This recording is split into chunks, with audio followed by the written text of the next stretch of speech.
o governo e a grande mídia nos quer calados. Quanto menos a gente fale, quanto menos a gente se posicione, mais interessante para eles. Quem controla a comunicação, comanda o jogo. Quem controla a narrativa, comanda o jogo. E eles querem comandar o jogo.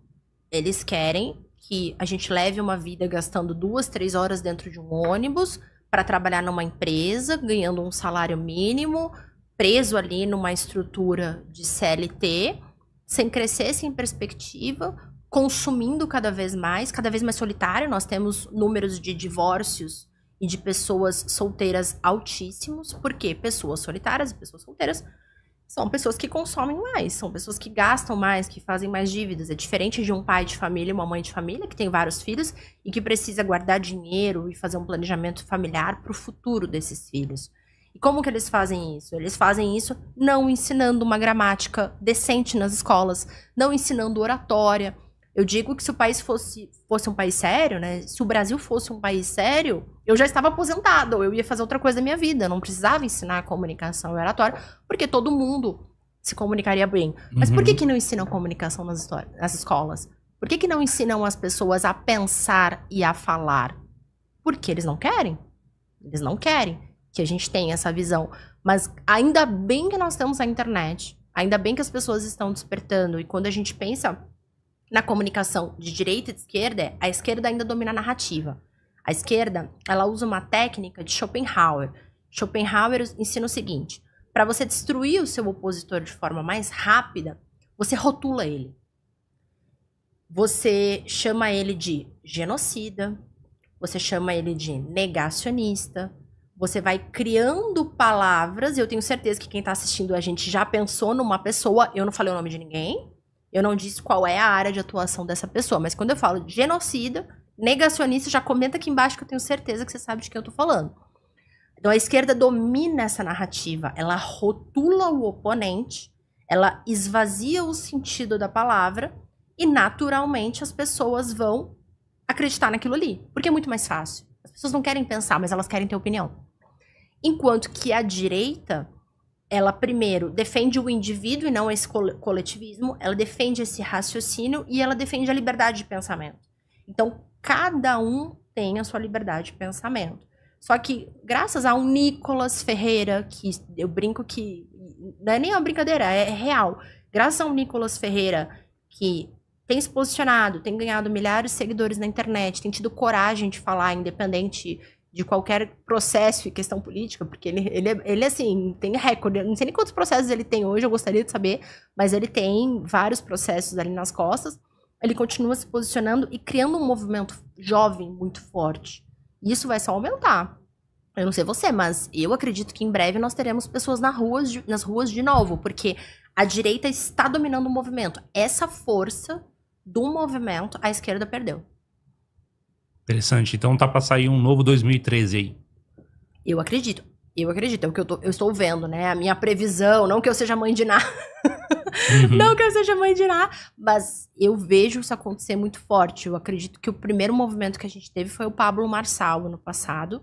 Ninguém esperava que uma eleição para a Prefeitura de São Paulo fosse chamar mais atenção e ter mais movimento, ser mais interessante do que uma eleição para presidente. Não sei se você teve essa percepção também, que foi uma eleição. Sim, envolveu mais... todo mundo, né? Todo mundo, não Ninguém se falava. esperava realmente que essa eleição, até pouco tempo antes de começar a disputa, ninguém comentava a respeito, ninguém sabia nem qual que era a cara do Nunes. Essa era uma das críticas que as pessoas aqui de São Paulo faziam, né? Mas isso é uma estratégia do governo de São Paulo, o paulistano, o resto do Brasil, não saber quem é o prefeito. Não sei se você já percebeu isso. Mas muda prefeito toda hora e não focam muito na estratégia do prefeito. Minha opinião. Não focando no prefeito, você foca mais no governador e o PSDB se mantém no poder por mais tempo. O PSDB já está no poder há muito tempo. Enquanto que o governador de São Paulo tem uma bucha gigantesca na mão. Nós estamos falando aí de 20 milhões de habitantes na grande São Paulo. Desses 20 milhões, 11 milhões na capital, sendo que metade é de fora. Metade não é daqui. É Rio de Janeiro, BH e outras cidades aí. Eu vivo em São Paulo, em Porto Alegre, dividida aí com os gaúchos. Tem muito gaúcho aqui também.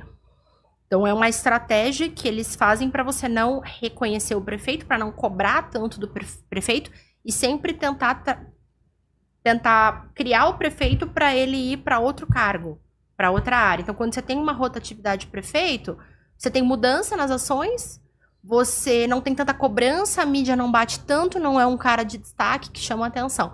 É como eu vejo a estratégia de comunicação do prefeito de São Paulo.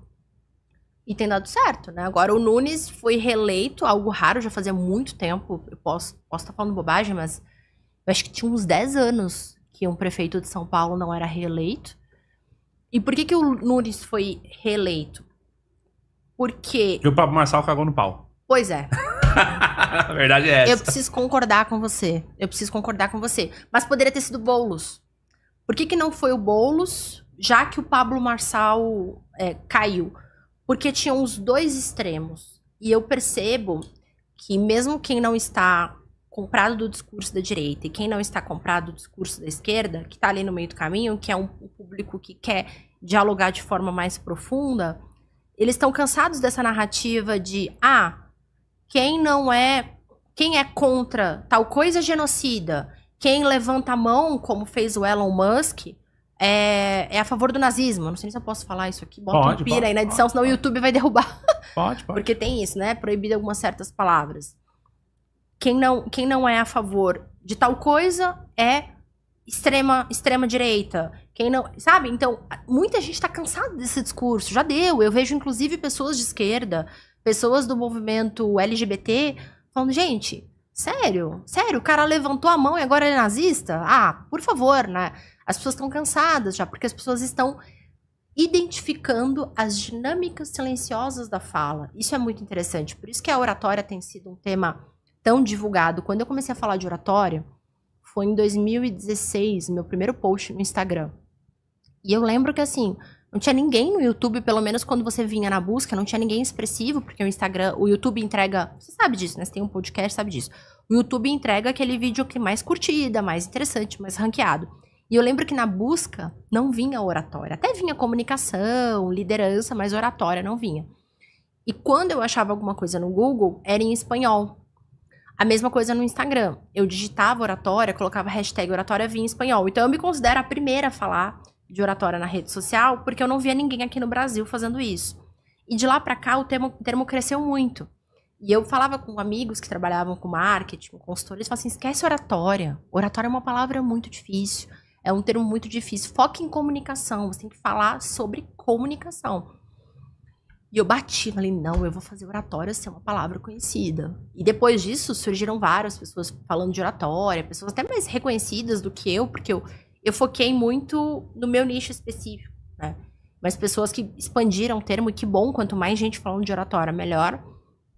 E eu percebo que é um termo que esse ano ele vai continuar por causa do Trump, porque ele tem um jeito muito peculiar de comunicação, mas principalmente ano que vem, assim. Esse é um tema que vai explodir ano que vem, porque ano de eleição, todo mundo percebe a importância de dominar técnicas de comunicação, de dominar a narrativa, de entender o que está por trás dessas dinâmicas da fala, para não ser enganado.